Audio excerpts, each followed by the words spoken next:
ધોરાજી ખાતે કોમી એકતાના પ્રતીક ગણાતા હજરત લાલ શાહ વલીના ઉર્ષ નિયમિતનું 12 એપ્રિલે વિશાળ સંદલનું આયોજન કરાયું છે તેમજ નાલબંધ ગ્રુપ દ્વારા મનોરંજન લોકમેળો પણ યોજાશે। ધોરાજી ખાતે હજરત લાલ શાહ વલીના ઉર્ષનો તારીખ 12 એપ્રિલ શનિવારથી પ્રારંભ થશે। 4 દિવસ સુધી ચાલનાર ઉર્ષમાં બહોળી સંખ્યામાં હિન્દુ મુસ્લિમ લોકો દરગાહ પર શીશ ઝુકાવી અને મનોકામના માટે દુઆ કરશે। ઉર્ષના પ્રથમ દિવસે ભવ્ય સંદલ શરીફ બપોરે 3:30 વાગ્યે નીકળશે। 4 દિવસ સુધી ફકીર લંગર કમિટી દ્વારા વેજીટેબલ પ્રસાદનું વિતરણ કરવામાં આવશે। આ લંગરમાં હનીફભાઈ માંજોઠી, લાલુભાઈ સિંધીની દેખરેખ હેઠળ હિન્દુ મુસ્લિમ યુવકો પ્રસાદ વિતરણ કરશે। 4 દિવસ સુધી દરગાહ શરીફના ખાદિમ દ્વારા દરરોજ રાત્રે મહેફિલ, નાત, કવાલી સહિતના કાર્યક્રમો યોજાશે। મકબૂલભાઈ ગરાણા, પૂર્વ પ્રમુખ ધોરાજી નગરપાલિકા અને મુસ્લિમ અગ્રણી।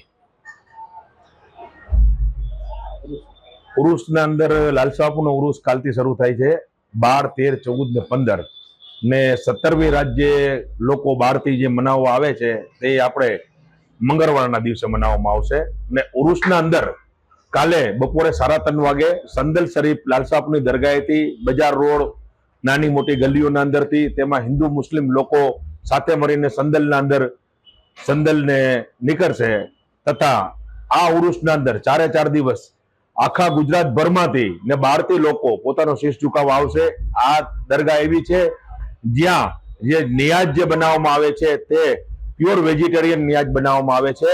તેના અંદર સમસ્ત મુસ્લિમ સમાજ આના અંદર ખંભેથી ખંભો મિલાવીને જોડાવે છે ને બહુ બહોળી સંખ્યામાં લોકો આ ઉરુસનો લાભ લે છે। ને આના અંદર આ નાલબંધ ગ્રુપ તરફથી એક નાના બાળકો માટે મેળાનું આયોજન કરવામાં આવ્યો છે, જે નાની રાઇડ્સો રાખવામાં આવેલ છે, રમકડાની દુકાનો, જ્વેલર્સી, તમામ જાતની પૂરેપૂરી સગવડ આમાં મેળામાં રાખવામાં આવેલ છે અને 4 દિવસ આ ઉરુસ શાનો શોકતથી ઉજવવામાં આવશે। તારીખ 16 એપ્રિલ સવારે દરગાહ શરીફની ગુસલ શરીફ સાથે ઉર્ષની પૂર્ણાહુતિ થશે। ઉર્ષ શરીફમાં ધોરાજીના સેવાભાવી આગેવાનો ખાસ ઉપસ્થિત રહેશે। ઉર્ષના 4 દિવસ સુધી એજાજ નાલબંધ ગ્રુપ દ્વારા સરકારની ગાઈડલાઈન અનુસાર ભવ્ય લોકમેળાનું આયોજન કરવામાં આવ્યું છે, જેમાં લોકો મનોરંજનની મજા માણશે। વિમલ સોંદરવા, ગુજરાત ન્યૂઝ, ધોરાજી।